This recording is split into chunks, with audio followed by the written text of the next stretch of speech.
going to demonstrate how to change a flat quickly. First of all, we got to simulate a flat.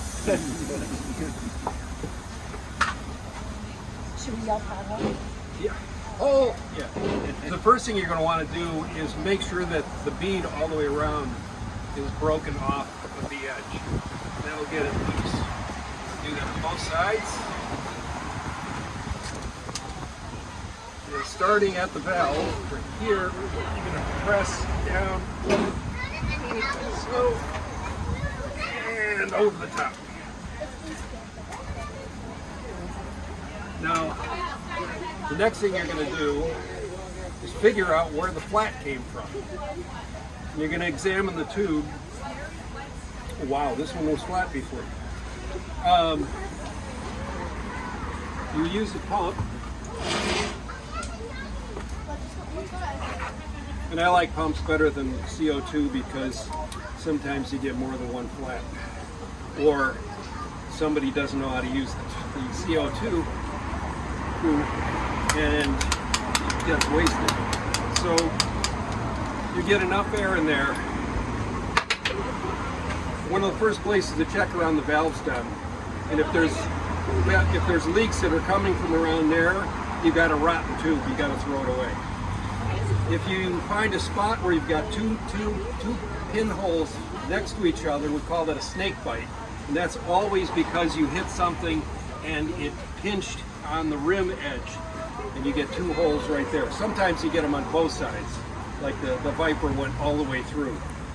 If you've got one on the inside, it's more than likely that you've got a problem with the rim tape.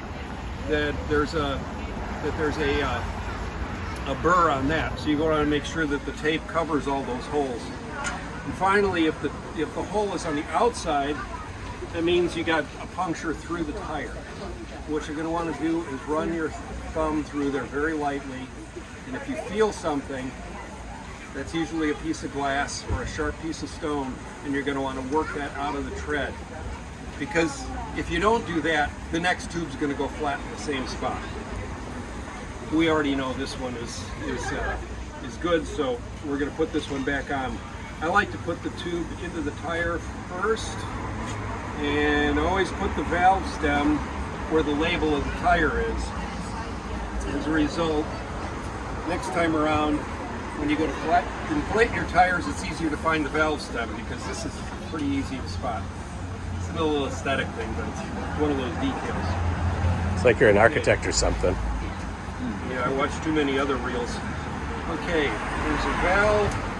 I'm going to run that through there. We're going to get one side on. Any tips about what you're doing to get that on? You know, the first one's easy. The next one, we're going to start at that part here. What you're going to want to make sure you do is push this in so that that's seated, and then let it out. And then you start working this around here. And then we can then let a little bit of the air out. We're going to go back again, kind of stretch it around there, and voila. So start kind of at the valve and You start at the valve stem, move all the way around to do that. Now, for expediency, Tom, I'm not going to use the frame pump. Come on, you're on the road. This is going to be a shorter video.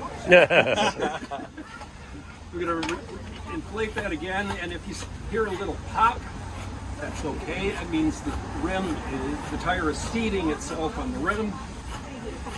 And this is a 28 millimeter tire, so we're going to run that up to about 80 pounds, maybe even a little less. And ready to go again. Nice job. Thank you.